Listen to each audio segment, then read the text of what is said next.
Now, Ralph, I wanted to pick up on something that you talked to Professor Chomsky about in terms of that video that went viral from the Sunrise Movement when they confronted Senator Dianne Feinstein in her office. And I'm just going to play a little bit of that for our audience and get your comments. Then I want to talk about the commentary that I heard on Meet the Press the following Sunday that had me yelling at the TV so much I actually scared my wife. So here's a little sample of that video for those who are not familiar with it. We are trying to ask you to vote yes on the Green New Deal. Okay, I'll tell you what. We have our own Green New Deal. Some scientists have said that we have 12 years to turn this around. Well, it's not going to get turned around in 10 years. What we can do, Senator, if this doesn't get turned around in 10 years, you're looking at the faces of the people who are going to be living with these consequences. The government is supposed to be for the people and by the people and all for the people. You know what's interesting about this group is I've been doing this for 30 years. I know what I'm doing. You come in here and you say it has to be my way or the highway. I don't respond to that. I've gotten elected. I just ran. I was elected by almost 1 million vote plurality. And I know what I'm doing. So, maybe people should listen a little bit. I hear what you're saying, but we're the people who voted you. You're supposed to listen to us. That's your How old are you? job. How old I'm are you? 16. I Well, can't you didn't vote for me. Well, I'm 24. It doesn't matter. We're the ones who's going to be impacted. Something. It doesn't matter. We're going to be the ones who are impacted. I understand that. I have 7 grandchildren. I understand it very well. Senator, the cost of not taking this action is far higher than the cost of what the Green New Deal will be. And there is enormous popularity for this bill around the whole country. And we're asking you to be brave and do this for us and for your grandchildren. Get enough for everyone. I'm trying to do the best I can, which was to write a responsible resolution. Any plan that doesn't take bold, transformative action is not going to be what we need. Well, you know better than I do. So I think one day you should run for the Senate. Great. And then you do it your way. But by that time, in the meantime, there's going to be a big problem. I just won a big election. She violated almost every rule of how to speak to young children, and she proved her point again and again. That she's tone deaf, she's full of herself politically. She brandished the 30 years experience language, and of course it's 30 years of ignoring the need for a transforming shift to renewables and energy efficiency from fossil fuels and nuclear. She has supported the fossil fuel industry, and she has taken money from the fossil fuel industry for her campaign. So she basically was more than patronizing.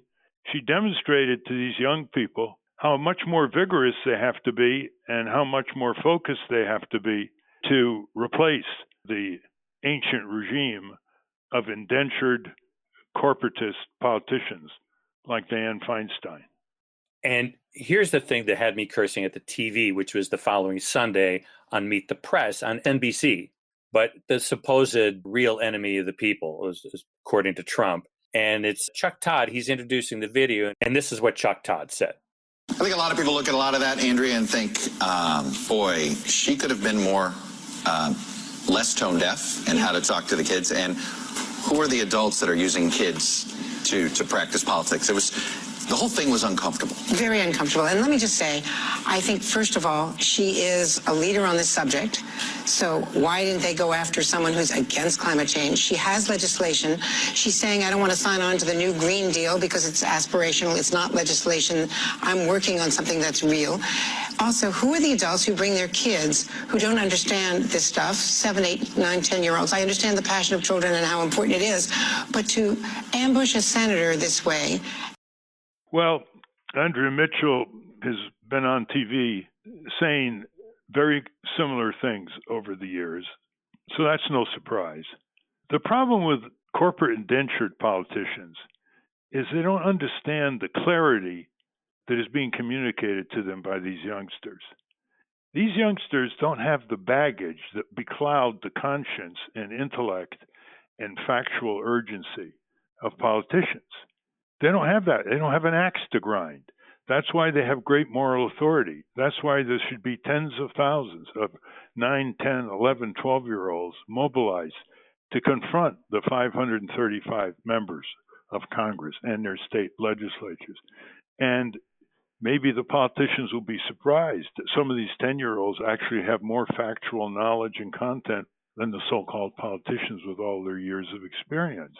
It's just amazing to see the lack of the elderly politicians' sensitivity to these youngsters. They don't even have a sense of an arm around the shoulder. They don't even have a sense of conveying wisdom. They get up on their hind horse and become very defensive and start saying, well, maybe when you run for the Senate, you can do it your way. There's no doubt that Senator Feinstein recognizes the climate crisis, and she's not a denier. But over the years, she has not ruffled many feathers in the omnicidal saturation of the planet with greenhouse gases by the fossil fuel industry. And she wasn't a leader in opposing nuclear power. The nuclear power plants in California were being shut down and are being shut down in spite of the senator from California. This is a relatively recent phenomenon, David and Steve. In the old days, when politicians were confronted by youngsters like this, they assumed a more wise air. They assumed a more grandfatherly or grandmotherly air, so to speak. They didn't get so defensive.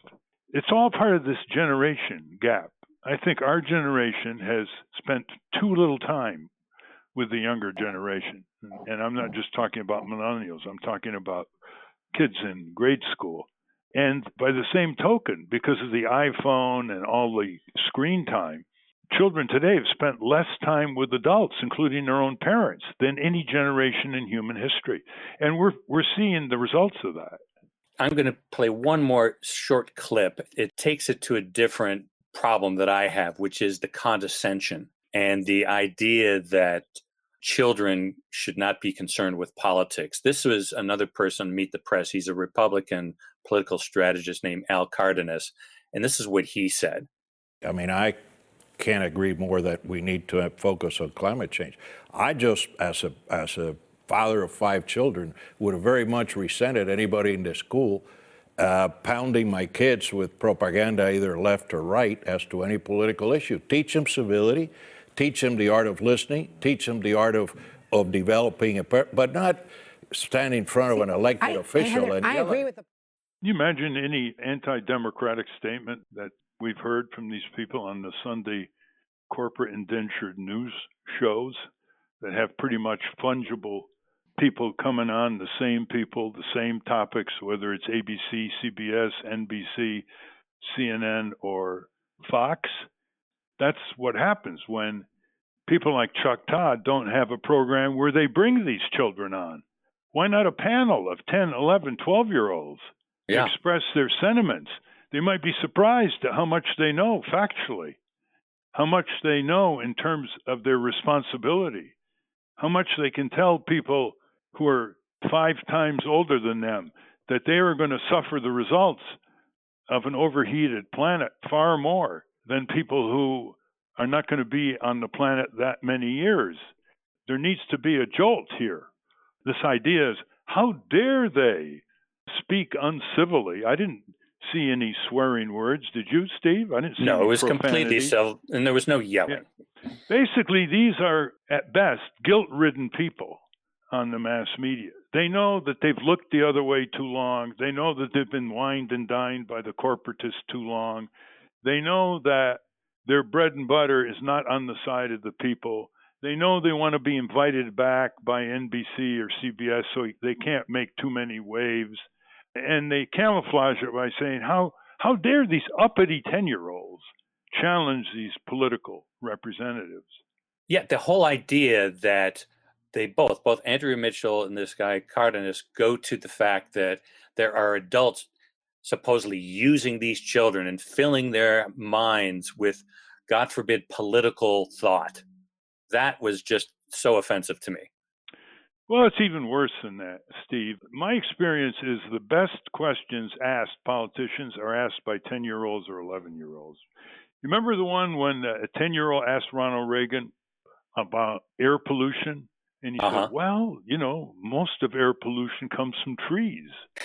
Well, you see, that would never be a question asked by a White House reporter. If you had 10 and 11-year-olds in the White House press corps and the seasoned reporters took a week or two off and didn't show up, the press briefings would be much more exciting, much more relevant, much more truthful, and the president would never come into the press briefing room. I love that idea. That's a fantastic idea. The Parkland students proved that with Rubio. Exactly. At that town hall. Yeah. The 10-year-olds are at the peak of their idealism, but teenagers can challenge politicians very directly, especially after the harrowing experience down there. And they just cut right through the BS that these politicians have been using year after year successfully to circumvent the inhibited professional press corps from getting at the truth. Yeah. Well, thanks, Ralph, for commenting on that. That had really enervated me this weekend because I thought that my son sent me that video and I was very impressed with it and very impressed with the self-possession and the knowledge that the children showed, supported by some older people. But the reaction to it by my generation, our generation, was just infuriating to me. So thanks for commenting on that.